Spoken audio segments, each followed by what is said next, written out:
ইতিমধ্যে যিসকল ছাত্ৰ ছাত্ৰীয়ে ক্লাছ 10 উত্তীৰ্ণ হোৱাৰ পিছত ক্লাছ 11ত এডমিশ্যন লৈছে তেওঁলোকৰ কাৰণে আহিছে এটা আৰ্জেণ্ট নিউজ।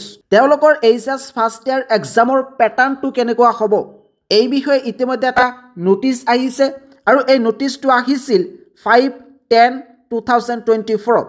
প্ৰতিগৰাকী ছাত্ৰ ছাত্ৰীয়ে এইচএছ ফাৰ্ষ্ট ইয়াৰ এক্সামৰ পেটাৰ্ণটো কেনেকুৱা হ'ব এই বিষয়ে জানিব লাগিব।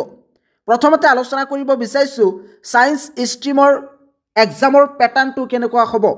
সায়েন্সৰ ফিজিক্স, কেমেষ্ট্ৰি আৰু বায়'লজিত টোটেল থিয়ৰী মাৰ্কছ হৈছে 70, কিন্তু ইয়াৰ ভিতৰত 35 মাৰ্কছ MCQ থাকিব আৰু 35 marks very short question and long question থাকিব, অৰ্থাৎ 2 মাৰ্কছ নাইবা 3 মাৰ্কছ নাইবা 4 মাৰ্কছ নাইবা 5 মাৰ্কছ এনেকুৱা ধৰণৰ প্ৰশ্ন থাকিব।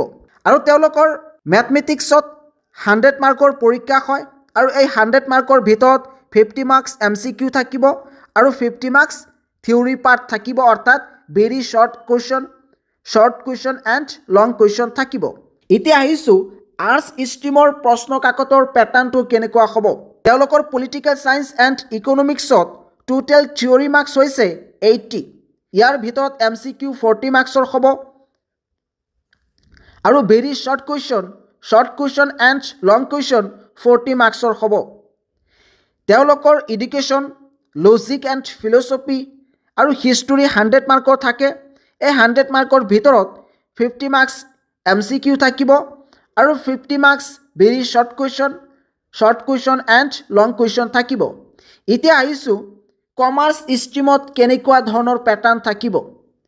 কমাৰ্চ ষ্ট্ৰীমৰ ছাত্ৰ ছাত্ৰীৰ বিজনেছ ষ্টাডিজ, ইকনমিক্স, ফাইনেন্স এইবোৰত টোটেল মাৰ্কছ হৈছে 80, কিন্তু ইয়াৰ ভিতৰত MCQ 40 মাৰ্কছৰ হ'ব আৰু very short question and long কুৱেশ্যনত 40 মাৰ্কছ হ'ব। এইবোৰ হৈছে নতুন পেটাৰ্ণ। যদিও 2024 বৰ্ষত এই নোটিছটো আহিছিল, কিন্তু এই নোটিছটো তোমালোকৰ কাৰণে মষ্ট ইম্পৰ্টেণ্ট। তোমালোকে যেনেকৈ মেট্ৰিক পৰীক্ষাত MCQ পঢ়িছিলা সেইদৰে ক্লাছ 11ত MCQ পঢ়িব লাগিব, MCQ থাকিব।